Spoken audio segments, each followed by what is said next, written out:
नमस्कार दोस्तों। 52% जो लोकसभा का क्षेत्र होता है वहां चुनाव जो है संपन्न हो चुका है। अब भी जो है 48% क्षेत्र के अंदर चुनाव होने बाकी हैं, वोटिंग जो है होना बाकी है। और हमें यानी कि यहाँ के लोगों को जो वोट अभी नहीं किए हैं अपने अपने लोकसभा क्षेत्र के अंदर, उसे लोकसभा क्षेत्र के अंदर वोट करना अभी बाकी है। तो उसके लिए एक मुद्दा बनता है कि वो जो है वोट किस एवज में करें, यानी कि मुद्दा क्या होना चाहिए। अभी के समय काल में जिस तरह से एनडीए वर्सेस इंडिया अलायंस चल रहा है, यानी कि जिस तरह से इंडिया अलायंस का महागठबंधन और एनडीए का जो महागठबंधन चल रहा है, इन दोनों के बीच में केवल व केवल एक ही विकल्प है। वो विकल्प है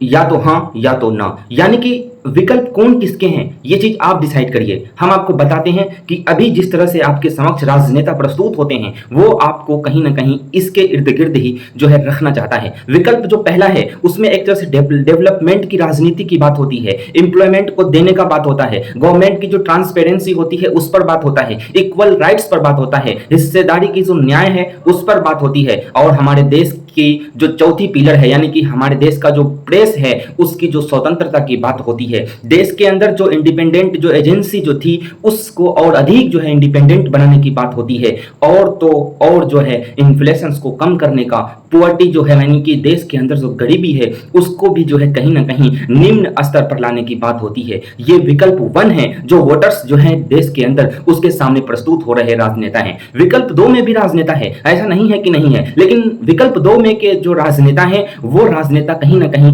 रिलीजियस जो कॉन्फ्लिक्ट होते हैं उसको बढ़ावा देता है, यानी कि उसको बल देता है। हिंदू मुस्लिम के बीच में जो है कहीं ना कहीं विवाद जो है स्थापित करना चाहता है। जुमला की जो राजनीति होती है यानी कि उसके अंदर यानी कि उसके जो मत होते हैं, उसके जो विचार होते हैं, उसके जो भाषण होते हैं उसमें कोई तर्क संगत जो है विवेक नहीं होता, बल्कि जब जो मन आया जो है पब्लिक को देख करके जो है बहस करने की जो व्यवस्था होती है वो जुमला की जो राजनीति करते हैं, साथ ही भड़काऊ भाषण देने का कार्य करते हैं, जाति का जो है डर दिखाने का कार्य करते हैं। और जो भी लोग हैं वो कहीं ना कहीं मुद्दा से जो है बाहर जितने भी चीज हैं उन सभी चीजों पर बात करने का कार्य करते हैं। विकल्प नंबर दो हुआ ये। विकल्प एक जो देश के अंदर देश हित में, देश की शांति के लिए, देश प्रेम के लिए कार्य करना चाहता है, देश को विकास की राह पर लेकर के जाना चाहता है। और विकल्प दो ऐसे राजनेता हैं जो कहीं ना कहीं देश के जो भविष्य है उसको खंडर में डालने का कोशिश करेगा, और तो और देश की जो राजनीति व्यवस्था है उसको कहीं ना कहीं संकट में लाएगा, देश के अंदर हिंसा को प्रमोट करेगा, देश के अंदर धर्मवाद को प्रमोट करेगा, धार्मिक हिंसा को प्रमोट करेगा।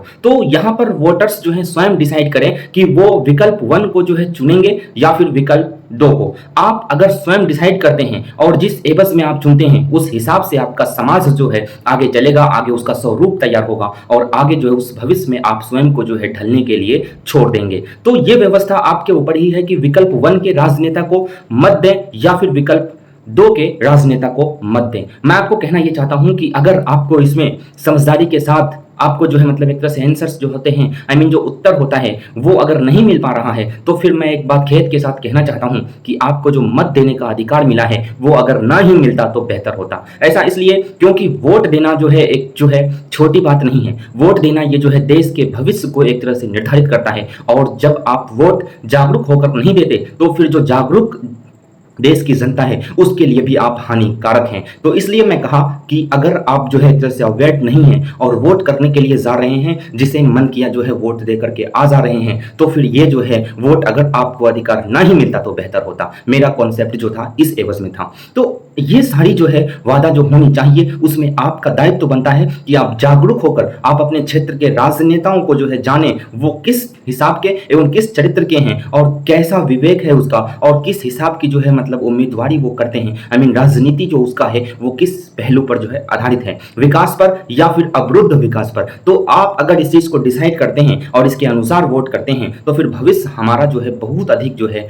आगे जो है एक तरह से अंधकार में से जो है उज्जवल भविष्य जो है होने वाला है। तो चलिए हम बात करते हैं कि देश के अंदर जो समस्याएं हैं उसको देख करके आप क्या सोचते हैं और वोट किसको करना चाहते हैं ये आपके ऊपर छोड़ता हूं। सबसे पहले मैं बताना ये चाहता हूं कि आज के समय काल में जो देश की हालात हैं, देश के अंदर जिस तरह से हालात बिगड़ी हुई है उसमें कहीं ना कहीं गरीब जो है वो और अधिक संख्या में गरीब होता जा रहा है, अमीरों की जो संख्या है वो अमीर जो है वो और अधिक जो है अमीर होता जा रहा है, यानी कि गरीबों को जो है गरीबी की जो रेखा है उससे जो है मतलब बाहर निकलने का अवसर नहीं मिलता।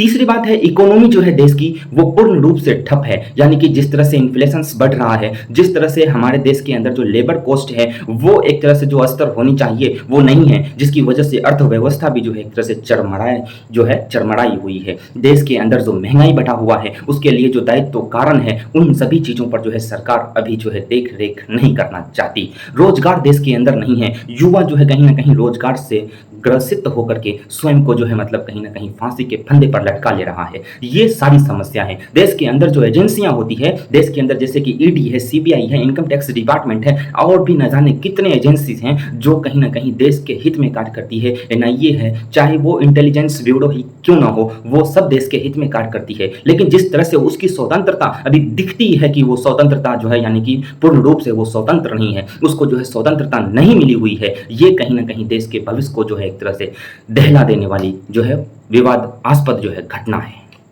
देश के अंदर महिला का जो है शोषण बढ़ता जा रहा है। शिक्षा जो व्यवस्था है उससे कहीं ना कहीं देश के अंदर जो है लोग जो स्टूडेंट्स पढ़ते हैं उसको उस तरह से जो है अफोर्डेबिलिटीज नहीं मिलती, यानी कि जिस तरह का शिक्षा है, जिस तरह का समाज है, जिस समाज के अंदर कार्य मिलता है, उन दोनों के बीच में बहुत का अंतर है। और मैं आपको बता दूं कि जिस तरह से व्यवस्थाएं बिगड़ रही है और जिस तरह से किसानों के साथ अत्याचार हो रहा है, किसान के उत्पादन का जो है एक उच्चतम लागत नहीं मिल पा रहा है, यानी कि उसकी जो निर्धारित मूल्य होती है, जिस तरह से उसको फायदा नहीं हो पा रहा है, जिस तरह से वो आगे चलकर किसानी करने यानी जिस तरह से किसानी होने के लिए वो मोटिवेट हो, इस तरह का कार्य जो देश के अंदर नहीं चल रहा है, ये देश के भविष्य को जो है एक तरह से खंडर में लेकर के जाएगा। इन सभी चीजों को समझने की आवश्यकता है। इसके साथ साथ अभी जिस तरह से इलेक्टोरल बॉन्ड का जो है स्कीम देखने को मिला, उस स्कीम के अंदर करोड़ों परिवार के स्वास्थ्य के साथ खिलवाड़ किया गया है। कुछ ऐसे मेडिकल्स एजेंसीज हैं, कुछ ऐसे जो है मतलब जो लेबोरेटरीज होती है जो दवाइयां जो बनाने का कार्य करती है, उसकी जो शोधन के कार्य करते हैं, कुछ ऐसे एजेंसीज हैं जो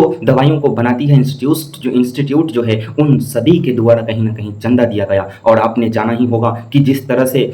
कोरोना के समय काल में जो है कोविशील्ड वैक्सीन जो है लगा देश के सभी नागरिकों को, जिन्होंने भी वैक्सीन जो है लगाया उसको लगभग में इसी वैक्सीन का जो है मतलब कहीं ना कहीं डोज दिया गया था। ये जो फॉल्ट देखा गया, इसमें किसकी समस्या है, देश की समस्या है या फिर नागरिकों की, ये बात आप समझिए। अगर नहीं समझ पा रहे हैं तो फिर आपके ऊपर एक तरह से गैर जो है मौजूदगी होगी समाज के विकास के लिए। तो इन सभी चीज़ों को आप समझिए। देश के अंदर आपको मालूम है कि किसान आंदोलन चल रहा है और दिन ब दिन जो है कहीं ना कहीं हर जगह हिंसा जो है देखने को मिलता है। देश की व्यवस्था इतनी बिगड़ गई है कि समाज के अंदर कहीं ना कहीं हिंसा इतना अधिक बढ़ गया है कि हर कोई आपस में धर्मवाद की राजनीति करता है और जिस तरह से जातीय जो है मतलब विवाद देखने को मिलता हुआ जो है आ रहा है, वो कहीं ना कहीं देश के भविष्य को और अधिक खंडर में ले जाने का कार्य करेगा। ये सारी व्यवस्था है। भ्रष्टाचार का स्तर इतना अधिक बढ़ गया है कि निचले पायदान से लेकर उच्च स्तर तक जो है भ्रष्टाचार का एक तरह से खोखा ही बना हुआ है। उसके चक्र में जो फंसता है उसको एक तरह से और अधिक जो है मतलब विकलांग कर देता है। ये समाज की अभी व्यवस्था है। देश के जो संसद है उस संसद के अंदर 30 से 40% ऐसे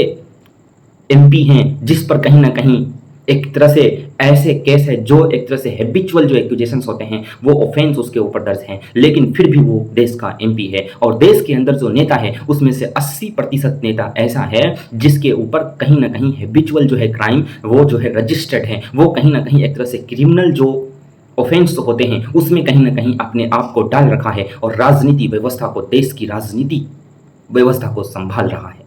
जिस तरह से चुनाव आयोग कि जो मेन जो अध्यक्ष हैं राजीव कुमार जी, उसके द्वारा ये कहा गया था कि देश के अंदर जो है लेवल प्लेइंग फील्ड जो है स्थापित किया जाएगा और जो है चुनाव के आधार पर जो है ये किसी भी प्रकार का भेदभाव आपको देखने को नहीं मिलेगा। यानी कि समाज के अंदर जो भी राजनेता है वो अगर चुनाव लड़ता है तो उसके लिए लेवल प्लेइंग फील्ड जो है स्थापित की जाएगी। लेकिन आज देखने को ये मिलता है कि झूठ इतना अधिक प्रमोट किया जा रहा है, धर्मवाद की राजनीति इतनी अधिक हो रही है, हिंदू मुस्लिम का विवादास्पद जो है भाषण जिस तरह से नेताओं के द्वारा दिया जा रहा है और जिस तरह से बलात्कारियों को, जिस तरह से भ्रष्टाचार में संलिप्त लोगों को टिकट मिलता है और इस पर जो है चुनाव आयोग की कोई जो है मतलब संज्ञान नहीं ली जाती है, ये कहीं ना कहीं विवादास्पद घटना को और अधिक जो है बल देता है। इन सभी चीजों को हमें, आपको और पूरे समाज के लोगों को समझने की आवश्यकता है और फिर एकजुट होने की आवश्यकता है। किस तरह से देश के अंदर माइनॉरिटी और मेजॉरिटी के बीच में कॉन्फ्लिक्ट पैदा करने का पूरा कोशिश किया जा रहा है। और जिस तरह से आपने सूरत और इंदौर के मामले को सुना होगा, वहां जो है चुनाव होने से पहले ही कैंडिडेट जो है कहीं ना कहीं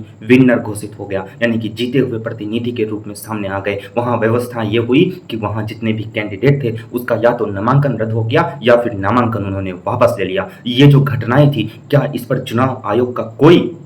न्यायिक जो है कदम नहीं उठ सकता था, लेकिन उठाया क्यों नहीं? ये सब एक सवाल है। इन सभी सवालों को जनता के ऊपर छोड़ने की आवश्यकता है। अगर वो चीज को समझने में सक्षम नहीं है, यानी कि जनता अगर इन सभी चीज़ों को नहीं समझ सकती है, तो फिर देश का भविष्य खंडर में ही क्यों ना चला जाए, फर्क नहीं पड़ता। ऐसा इसलिए क्योंकि फिर जो है भविष्य को जो है खंडर में जाने की आवश्यकता एक बार और है। ऐसा इसलिए क्योंकि लोगों को पूर्ण रूप से जागरूक किया जाए, और जब जागरूक लोग हो जाएंगे तो फिर समाज के अंदर परिवर्तन करने में ज़्यादा जो है दिनों का समय नहीं लगता। इसलिए अगर आप इन सभी चीज़ों को समझे होंगे, देश की घटनाओं को महसूस किए होंगे, तो फिर जाइए वोट जो है पहले विकल्प के राजनेता को करिए। अगर आप इन सभी चीज़ों को नहीं समझते हैं, अगर आपको लगता है कि ये सारी घटनाएं देश के अंदर नहीं हो रही है, तो फिर आप जो है दूसरे विकल्प के राजनेता को वोट करिए। और ये बात याद रखिए कि आप दूसरे विकल्प के राजनेता को वोट करिएगा तो देश के अंदर आने वाले समय काल में जिस तरह से